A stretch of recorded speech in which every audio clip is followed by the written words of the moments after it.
राम राम जी। तो दोस्तों, आज आपके साथ में एक कहानी शेयर करने जा रहा हूँ। वो कहानी है Sikandar the great, Alexander the great और एक संत की।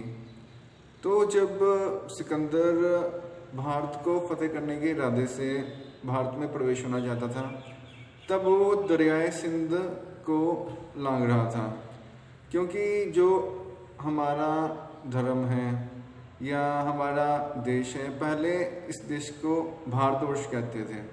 तो हिंदुस्तान है जो है वो सिंधु नदी के पास जो लोग रहते थे उनको यूरोपियन लोग सिंधु सिंधु कह के पुकारते थे।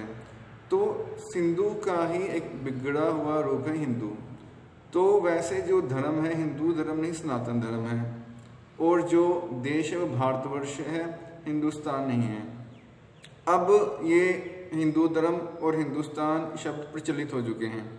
तो तब जो सिंधु नदी थी उसको पार करना चाहता था सिकंदर। तो एक संत लेटा हुआ था नदी के किनारे। तो बहुत लंबा चौड़ा लश्कर था सिकंदर के पास। तो काफ़ी सारे हाथी घोड़े सैनिक शस्त्रों के साथ गुजर गए। सिकंदर ने देखा कि वो जो संत था वो बिल्कुल भी नहीं हिला, आराम से उसी मस्ती में लेटा हुआ है जैसे पहले लेटा हुआ था। तो सिकंदर कुछ आध्यात्मिक रुचि भी रखता था। वो अपने साथ कुछ फकीरों को भी रखता था, बुद्धिजीवियों की संगत करता था। तो संतों का कदरदान था। तो सिकंदर पास आया संत के।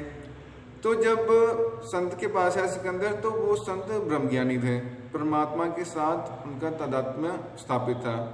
उन्होंने देखा और बोला, सिकंदर कहाँ जा रहा है? सिकंदर बहुत हैरान हुआ कि मैंने तो इसको बताया नहीं कि मैं सिकंदर हूँ। तो उसने सोचा चलो मेरे सैनिक हैं, वो गुजरे होंगे, उन्होंने बता दिया होगा।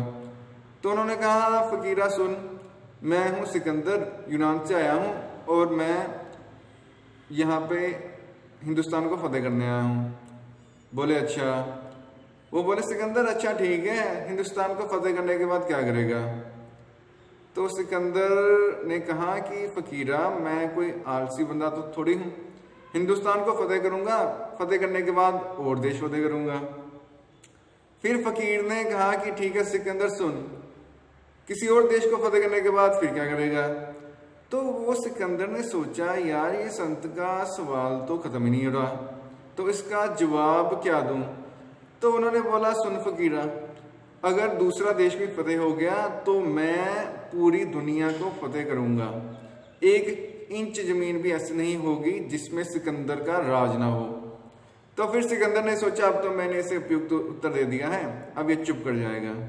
लेकिन फिर क्या हुआ, फिर सिकंदर को एक और प्रश्न पूछा उस संत ने। संत ने पूछा कि ठीक है सिकंदर, अगर पूरे पृथ्वी पे तेरा राज होगा, 1 इंच भी जमीन ऐसी नहीं होगी जिस पे तेरा राज नहीं है, फिर क्या करेगा?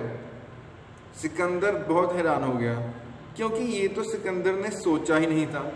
वो महत्वाकांक्षी तो था पर इतना नहीं था कि सब पृथ्वी पे मेरा राज होगा।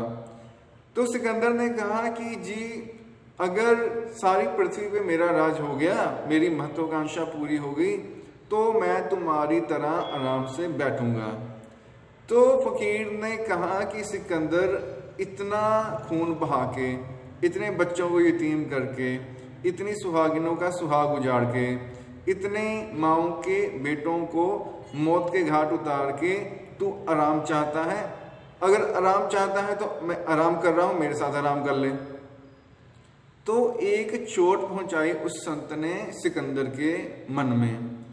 तो सिकंदर को 1 सेकंड के लिए लगा कि ये संत तो बिल्कुल सही कह रहा है कि मैं इतना महत्वाकांक्षी हूँ, लेकिन इन सब के बाद भी ये सब चीज़ें तो निरर्थक हैं, इससे हासिल तो कुछ होने वाला है नहीं।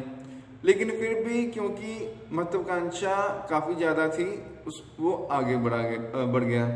लेकिन आप सोचिए कि ऐसी महत्वाकांक्षा हमारे मन में भी चलती है। अब सिकंदर चाहता था पूरी पृथ्वी को जीतना, हम भी चाहते हैं, दौलत हो शोहरत हो, कितनी हो शोहरत इतनी होनी चाहिए कि पूरा संसार हमें जाने। गुरबानी में तो आता नवा खंडा विच जानिए नाल चले सबको है। कि पूरी पृथ्वी ही हमें जाननी चाहिए, एक मोहल्ला नहीं, एक शहर नहीं।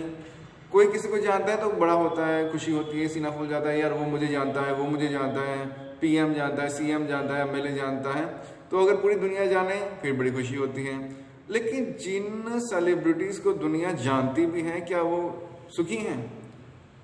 कई सेलिब्रिटी का नाम आता है कि वो डिप्रेशन के शिकार हो चुके हैं, हॉलीवुड में, बॉलीवुड में।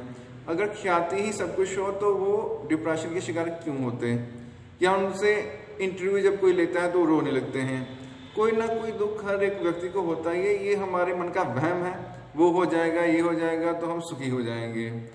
तो ज़्यादा महत्वाकांक्षी भी नहीं होना चाहिए। आराम करना है तो ज़रूरी नहीं किसी का घर छीन के, किसी की ज़मीन छीन के, किसी का हक मार के ही आराम करना है। आराम आपके अपने हाथ में है, आप जब चाहें जैसे चाहें आराम कर सकते हैं। अपनी महत्वाकांक्षाओं को थोड़ा कम कीजिए।